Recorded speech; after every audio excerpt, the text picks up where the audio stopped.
दोस्तों, क्या आपको पता है कि महाभारत के अनुसार जब श्री कृष्ण ने कंस का वध किया तब जरासंध ने भगवान कृष्ण और यादव वंशियों का नामो निशान मिटाने की ठान ली और मौका मिलते ही वो बार बार मथुरा और वहां के लोगों पर लगातार आक्रमण करता रहा। अब जब बार बार ऐसा खतरा बढ़ने लगा तब भगवान श्री कृष्ण ने मथुरा को छोड़ने का निर्णय लिया और मथुरा छोड़ के उन्होंने एक नया शहर बसाया जिसका नाम था द्वारका और भगवान कृष्ण द्वारका ही रहते थे। लेकिन दोस्तों, क्या आप जानते हैं कि आखिर भगवान कृष्ण की मृत्यु के बाद ऐसा क्या हुआ कि द्वारका शहर आज समुद्र में है? दोस्तों, जानने के लिए वीडियो के लास्ट तक बने रहिए और इस चैनल पर अगर आप नए हैं तो इसे सब्सक्राइब करना ना भूलें। तो चलिए वीडियो को शुरू करते हैं। दोस्तों, भगवान कृष्ण 35 सालों से द्वारका में रह रहे थे, लेकिन अचानक भगवान कृष्ण के बाद द्वारका शहर समुद्र में समा गया। दोस्तों, पुराने ग्रंथों की माने तो इस शहर के डूबने के पीछे दो मेन रीजन बताए गए हैं, जिसमें से पहला कारण ये बताया गया था कि भगवान कृष्ण ने महाभारत युद्ध में कौरवों पर जीत प्राप्त करी थी और दूसरी तरफ कौरवों की माता गांधारी के 100 पुत्र उस लड़ाई में मारे गए थे और इसी वजह से उन्होंने भगवान श्री कृष्ण को श्राप दिया कि जिस प्रकार कौरवों का नाश हुआ ठीक उसी तरह यादव वंश का भी नाश होगा, और उन्होंने कहा कि तुम्हारी ये द्वारका नगरी भी तुम्हारे सामने ही डूब जाएगी। अब अगर दूसरे कारण की बात करें तो एक बार कुछ ऋषि मुनि भ्रमण करने के लिए द्वारका शहर आए और भगवान कृष्ण के पुत्र ने अपने साथियों के साथ मिलकर ऋषियों के साथ मजाक करने की योजना बनाई। भगवान कृष्ण के बेटे ने स्त्री का रूप धारण करके ऋषियों से ये पूछा कि मेरे गर्भ से क्या उत्पन्न होगा। अब इसके बाद जब ऋषियों ने देखा कि ये हमारा अपमान कर रहे हैं तो उन्होंने गुस्से में आकर बोल दिया कि हे पुत्र, एक लोहे का मूसल उत्पन्न करेगा और भगवान कृष्ण और बलराम को छोड़कर बाकी सब लोगों पर उस मूसल का प्रभाव होगा। अब इसके बाद भगवान कृष्ण के पुत्रों ने सच में लोहे का मूसल उत्पन्न किया और जब ये बात राजा उग्रसेन को पता चली तो उन्होंने वो मूसल तुरंत समुद्र में फिकवा दिया और इसके बाद द्वारका में अशुभ घटनाएं घटनी शुरू हो गई, जैसे कि कभी तेज आंधी शुरू हो जाए और कभी तेज तूफान।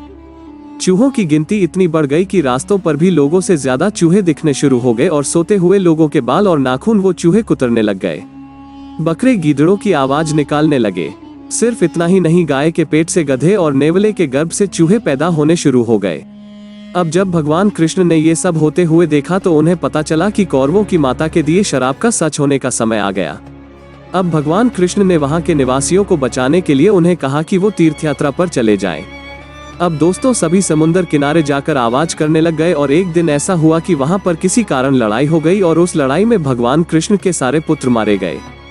अब अपने पुत्रों की मृत्यु से भगवान कृष्ण को बहुत गुस्सा आया और उन्होंने एक मुट्ठी घास उखाड़ ली और जैसे ही घास आती वह लोहे की मूसल बन जाती और ऐसा ऋषियों के श्राप की वजह से ही हो रहा था और यहाँ से यदुवंशियों का अंत हो गया और भगवान कृष्ण ने गुस्से में आकर सभी शूरमाओं का वध कर डाला।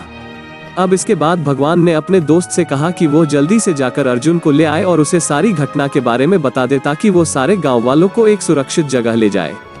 अब इसके बाद जब भगवान कृष्ण जंगल में अपने भाई बलराम के पास गए तो बलराम जी समाधि में लीन थे और अचानक से उनके मुंह से एक सफेद रंग का सांप निकला और समुद्र में चला गया। वो कोई साधारण सांप नहीं था क्योंकि उसके बहुत सारे सर थे। अब कुछ देर बाद बलराम ने अपने शरीर को त्याग दिया। अब भगवान कृष्ण जंगल में कौरवों की मां के श्राप के बारे में चिंतन करने लगे और तभी वहां पर एक शिकारी आ पहुंचा और उसे दूर से ऐसा लगा कि वहां कोई हिरन है और उसने बाण चला दिया। लेकिन जब वो आगे बढ़ा तो देखा कि वहां तो भगवान कृष्ण थे। अब भगवान कृष्ण तो इसके बाद नहीं रहे और दूसरी तरफ जब अर्जुन द्वारका पहुंचे तब भगवान कृष्ण के पिता ने अर्जुन को बताया कि अब ये शहर डूबने वाला है। अब इसके बाद अर्जुन वहां से सभी निवासियों को मंत्रियों की मदद से इंद्रप्रस्थ की सुरक्षित जगह ले गए। लेकिन उनके वहां से जाने से पहले भगवान कृष्ण के पिता ने प्राण त्याग दिए और अगले ही दिन सोने से सजी द्वारका नगरी समुद्र में डूब गई। दोस्तों, द हिंदू की एक रिपोर्ट के मुताबिक समंदर में द्वारका शहर के पुराने सबूत मिले थे, जिसमें कुछ तांबे के सिक्के भी मौजूद थे और उसके बाद ये पूरा का पूरा नगर ही खोज लिया गया। तो दोस्तों, आज की वीडियो आप अपने विचार हमें कमेंट में पूछ सकते हो और इस वीडियो को लाइक करके चैनल को सब्सक्राइब करना ना भूलें।